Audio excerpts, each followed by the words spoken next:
These comments from Lamar Odom call social media a lethal drug, which I thought was a perfect way to talk about this in conjunction with what we were just talking about. I preach it all the time. After Taraji P. Henson comments go viral again, it says, I was falling in love with another woman named Khloe Kardashian, he says in the clip. Lamar Odom says he's continuing to choose the high road after old comments he made about Taraji P. Henson resurfaced on social media. In 2019, Lamar Odom sat down with the TV One's Uncensored to give an interview about why he believed his relationship with the 51-year-old actress came to an end. The former NBA player and the Empire actress began dating in... She's 51? Breaking news. Brett found out true age of a celebrity. She was in a show called Person of Interest that I absolutely love, and she does not look... that show ran from 2012 to 2011 to 2015. Black don't crack. 2016. So she would have been... Wow. Looking good for her age. That was very nice. That comes off as mean, but it's not meant to be mean. Okay, so what did Lamar Odom say about her? So he says the former NBA player and Empire actress began dating in 2009 after meeting at a party and separated the same year, right around the time that Odom met Khloe Kardashian. In the clip, Odom reflects on how he had decided to end his relationship with Henson and his regrets on how he handled their inevitable breakup. I met Taraji at an HBO party. I met her and we hit it off right away, Odom explains, and I just wish I would have done things differently with her. She was a little older than me, but I learned a lot from her because that was the most significant relationship as a grown-up that I had with a black woman. The things ended with Taraji because of me being an immature punk. I didn't know how to tell her that I was falling in love with another woman named Khloe Kardashian, he added. When the short clip started popping up all over social media again, more than 2 years later, Lamar took to Instagram to shut it down. I see the tabloids are clout chasing to gain followers. It's 2022, cut the games, he posted on January 2nd. Why is an interview from 2019 being shown and replayed? He captioned the post. Where are my royalties, since it seems as if I'm in syndication? Taraji P. Henson, I have nothing but love for you always. Let's not feed the masses. Social media is worse. Syndication. He knows a reality TV show word. Yeah. Social media is worse than the most lethal drug. We've become addicted to fake news, gossip, lies. The 42-year-old concluded. We make negativity and violence trending topics. Double-edged sword. I'm going to continue to choose the high road. If you know me, then you know. Odom's comments about the split in the uncensored interview differ from the account he gave in his memoir, Darkness to Light, where he said that the pair broke up after he wouldn't go to China with Taraji P. Henson while she filmed The Karate Kid, worrying that he wouldn't be able to feed his cocaine addiction while overseas. I'm just saying it could be because that Karate Kid movie was so awful that maybe he just didn't want to go and be around it. I think there just could be lots of reasons for breakups. But I get what he's saying there. People are like, there's one reason we broke up and one reason only. I'm often like, I sort of doubt it. What he said is actually a thing that happens. Like, there was a lot of things that I couldn't do at times because I literally had such bad addiction issues that if I was somewhere where I wouldn't be able to have access to it, I would start to get sick, and it would literally impact my ability to do whatever I was there to do. So that's realistic. But I do believe that what he's saying is real. I see all the time where social media, where clips from old interviews just end up being reposted by sites for no reason other than it gets views and clicks. And they do that a lot with really, really controversial or out of context statements. So that's not hard to believe. Like, imagine you say something really negative one day, right? And everyone kind of drags you for it. Like, we're at work here and you're like, oh, and you say something.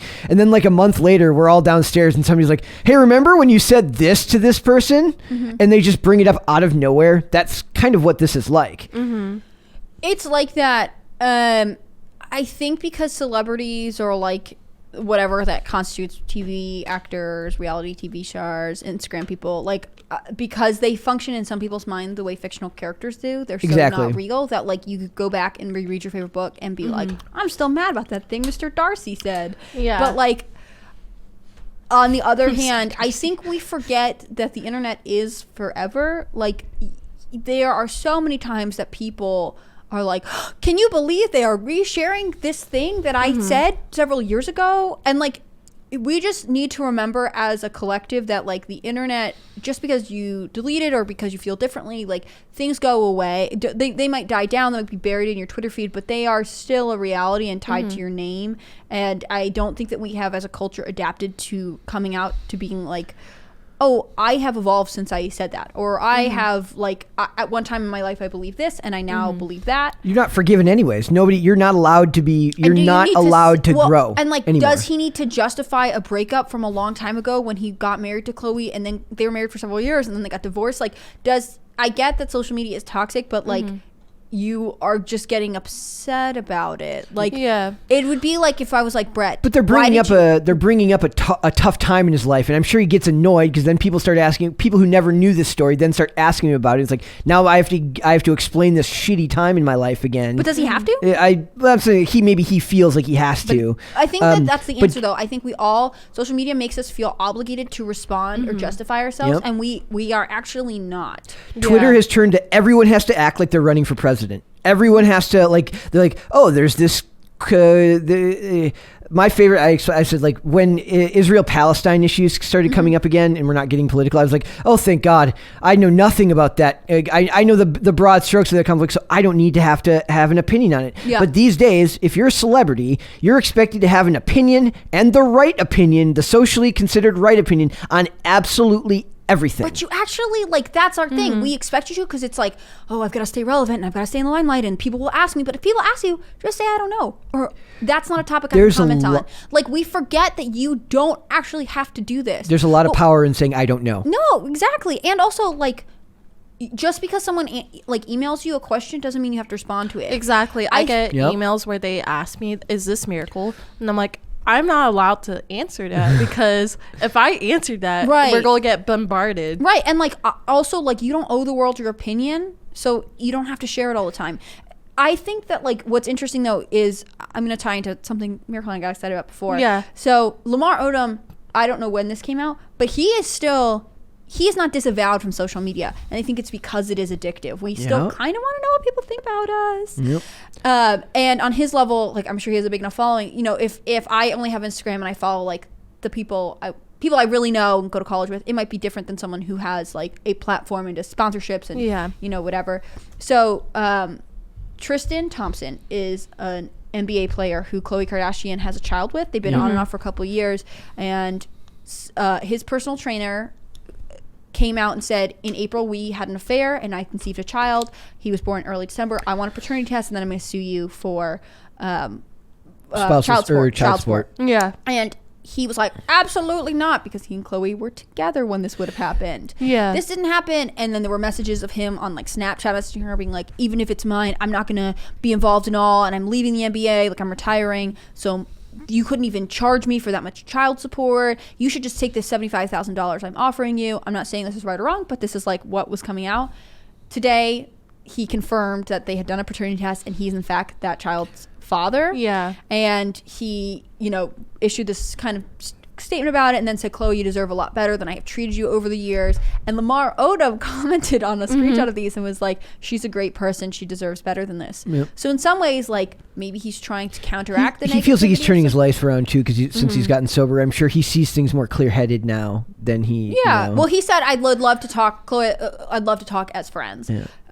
First off, that girl needs to just, like, she's bad taste in men. She deserves better. There's that meme that says it's like it's 8 pictures of Khloe Kardashian. It says Khloe Kardashian's had 8 different looks and Tristan has cheated on all 8 of them. I just, like, I don't understand. I mean, she has a kid with him. Whatever. We're not here to talk about that.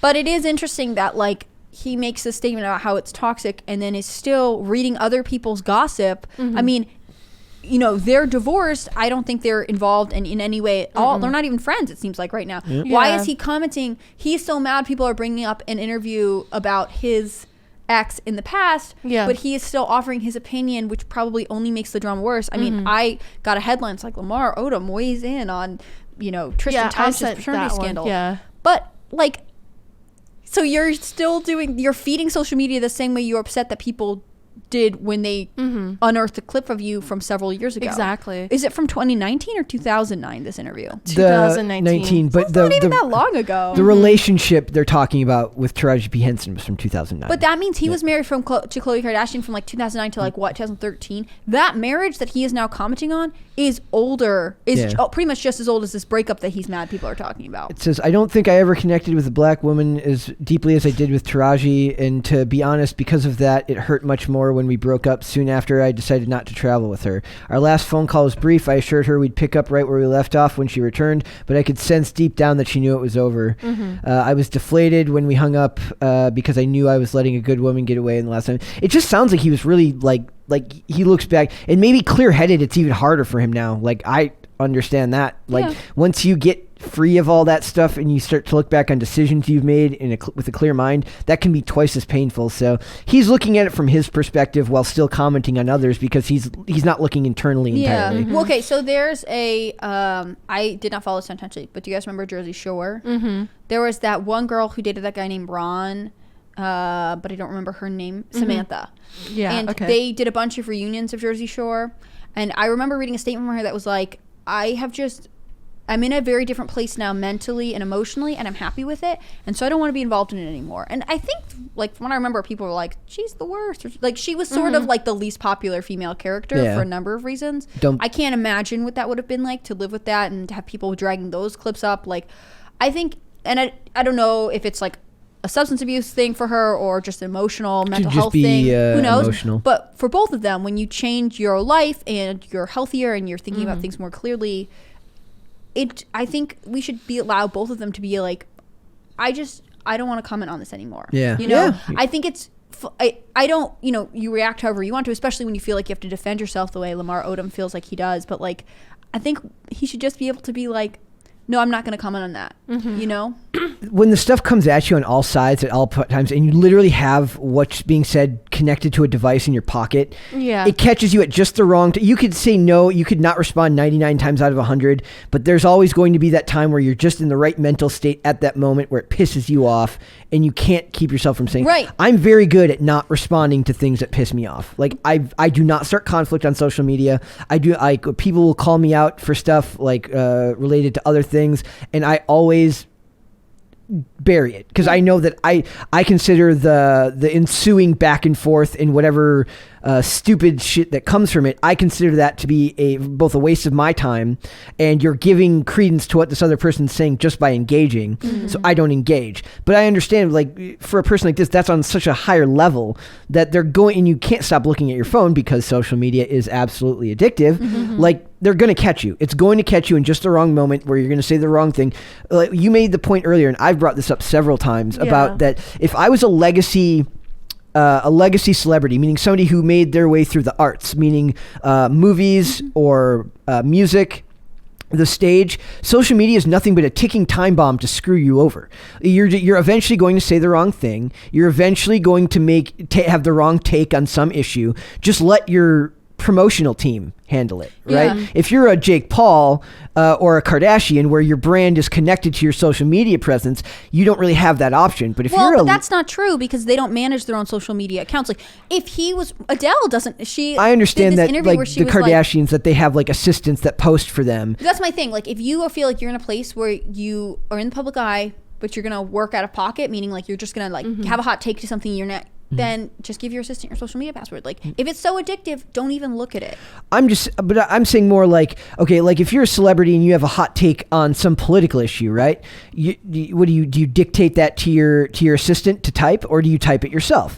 Okay. Or maybe you don't type it at all. That's, but I'm saying you tell an assistant, or you just don't type it at all. But if you're a Kardashian and your phone is always part of your daily routine, Tom Cruise doesn't need to post selfies to sell his next movie. Khloe and Kim Kardashian, do they need to now? No, but probably not. But they still do. But it's part of their brand. Tom Cruise selfies are not part of his brand. Right. So I think when that phone's always there, you're always running risk that you're going to say the wrong thing. And in today's current climate, you will. But wouldn't you argue that Lamar Odom is actually more closely related to Tom Cruise because he was on that reality show for a minute, but his career is through basketball. I would say more people know him. I'd say more people know him through the Kardashians. Yeah, but like he's not currently on a reality show. He's not promoting any products that require him, as far as I know. I don't really follow him to post like, oh, this is my shoe that you now have to buy on Instagram. Like, you're saying that like you're relating his brand to the Kardashians when I don't really think it is. I think it is. I think his work is more closely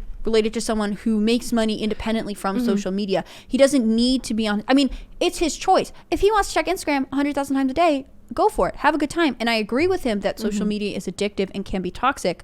But you know, I'm going to make another parallel. In that interview, he says, like, I don't remember the woman's name, but he sort of calls out and says, like, there's no harm between us. Like, we're all good. But did he call her? Did he write her a letter? Did he send a letter to someone? It looks like he tagged her in the post. So he didn't tagged call her. So do they actually have a relationship at all? Like, why drag her back into this? You know? Why does he need to comment on Chloe's breakup? Like, this is like the I'm saying one thing because I know it's right. I know Instagram is addictive. I know it makes me behave badly. But on the other hand, I can't let it go, and I'm unwilling to change my actions. Yep. I agree. Don't know. That's just my take on it. I don't think people look at him as a basketball player anymore. I think if you polled 100 people, unless they're hardcore sports fans, they're going to know him through. Yeah, who are Lamar Odom's hardcore fans? Like the average person, if they know he plays basketball, they know because they saw it on Keeping Up with the Kardashians, not because they follow basketball, unless they're a big time sports fan. Like, okay, let's rephrase it. He was like player of the year one time. Yes, he had like a good moment. Right? He had a good career that he believes was likely cut short because of his drug, his addiction issues. Oh, absolutely. So, I just thought that was an interesting one because this is one of those, like, I really do believe that if I was a celebrity, having social media just really is like, in the world today, you're not even allowed to have, like, articles are written and we're part of that machine now, right? Like, it's like so-and-so has a hot take on this topic, and then they're say they have 99 opinions that the mainstream media agrees with. That one opinion where they happen to disagree with, that they're going to get taken to task for that, and that can ruin their career. Letitia Wright, who is going to be in the upcoming Black Panther sequel, who is a darling of Hollywood now, woman of color, very good in the Black Panther movies and doing very well in Hollywood, has all the right opinions except for the fact that she's religious, and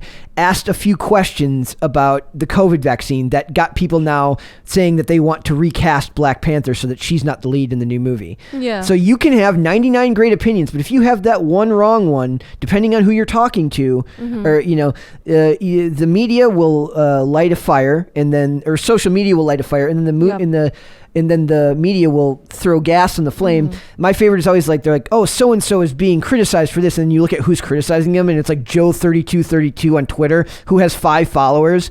The people who write these articles know that person's opinion is insignificant.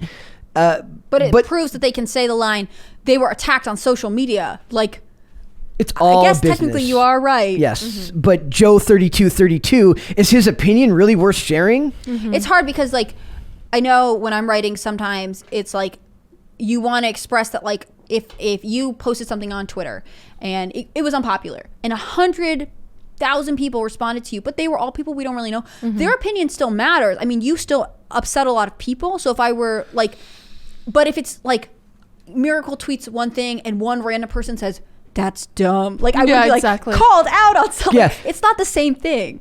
It's Miracle Sam called out, and called out will be in caps. Exactly. Of course. By someone we don't know, we will never follow up with. Yeah, exactly. Half the time it's a sock account. The other time it's just some dude who just, that good for them. They have their opinion, but is it really worth writing an article about? Exactly. And you probably have like more of a perspective on this than us, because you're one of those people who she's younger than both of us, and she doesn't have any social media. I used to, but like I realized that I had a lot of FOMO because, like, how Instagram has that feature where, why did I point at you? Because I know about Instagram and he's too old. Okay. Miracle, I'm hip and cool. Pay attention to me. I know. So, like, how Instagram has that feature where, like, you can turn it off, but if you leave it on, you can tell who's, like, active online. Yeah. So, like, I used to have FOMO real bad because, so like, see people were online, and I texted them like a few minutes ago and they won't respond to me, and then I'll check their stories, like, legit, like, I had really bad FOMO and like bad anxiety from it. And then I used to have all the social media accounts because my initial goal was to be an influencer. So I used to have Snapchat. Nobody wants to be lawyers or doctors or astronauts anymore. They all want to be influencers. You make way more money and you pay less. You have less student loan debt. Exactly. Like, for me, like, I wanted to do all of that, and like, you don't realize how much work comes into it. Like, you have to consistently post and like post in your stories to update everybody. I used to post like dumb things on my stories, and I would get like over 100 of views on it. And then like I got like into a really bad crowd. I think I like mentioned it once. Like, it was really bad. Like, but I did get recognitions from other YouTubers and like people who were like singers, rappers, even drummers from bands that would like hit me up and go like, dude, this is really cool, or like they wanted a little bit more. So for me, I just rather get rid of all of it all at once. What made you like, what sparked the decision to get rid of? Well, for me, it was actually forced because my uncle like took all of them. He's like, you're not getting this back. You're not getting your passwords back. So basically I had to start life all over again. And I'm sure like, because it sounds like you were like young. I mean, you're still pretty young, but like when that happened, like I can't imagine like as a teenager or like an adult being like, I'm taking your cell phone, and also like you have to delete all your social media. You must feel like they have murdered you, depending on how dependent you are on it. For me, because I used to like connect to everybody, so I had like friends around the world. So when I went to Japan, I had my friends who were like Japanese like give me tours of certain things, and they'll be my translator, because like even though I wanted to be an influencer, I also wanted to be a travel vlogger. So my whole ideal was to get connections with everybody. So I had friends who get like lots of local perspective. Exactly. So I wanted that. So I felt like he cut me off from that lifeline. And like all my friends who do have social medias, like they were like going nuts over it, because they're like, dude, Miracle died. Like she legit and you died. Can't like be like, let me quick girl, like just post an update. Like I couldn't like post any updates. Like I wanted to post like this one thing where I was like hanging out with family and it was like snowing, but I couldn't. So and like I used to have a DJI Osmo Pocket, and I would take pictures with my phone, because like you can What's that? I'm sorry, I don't know what that is. So it's a vlogging camera, but it takes really good photos too. So like you can hook it up to this Bluetooth feature with your phone, and basically you can take a photo far away, so it looks like you have a professional cameraman, but it's just you controlling it with your phone. There was an influencer section of like B&H photo. I'm sorry, of like not B&H, of like we were in like a camera and tech shop, and there was like an influencer / vlogger section that I just thought was hilarious that had that name. Well, for me, it's because like I was getting other perspective too from other people who wanted to be influencers. So my friend Mia Rios, she became like an influencer, and I asked her opinion, like what should I do, and she's like, just keep on posting, and then like people will start following you. But then you realize how like insane she was like doing everything, because she had to do it constantly, and she got into drama online too, and like I was trying to defend her, and then like she started like attacking YouTubers that I love watching. She's like, they didn't support BLM, and like they think that Shane Dawson, she was talking about Nikki Limo and Steve Green on YouTube. You can follow them. They're great people, but they used to be friends with Shane Dawson before like the whole drama happened with him.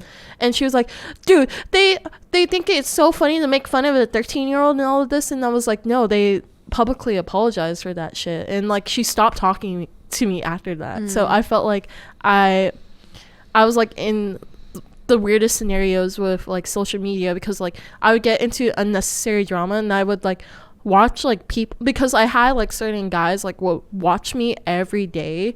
I had a stalker too online, because like he was looking for me. He was like, why aren't you responding back to me? I just want to talk to you.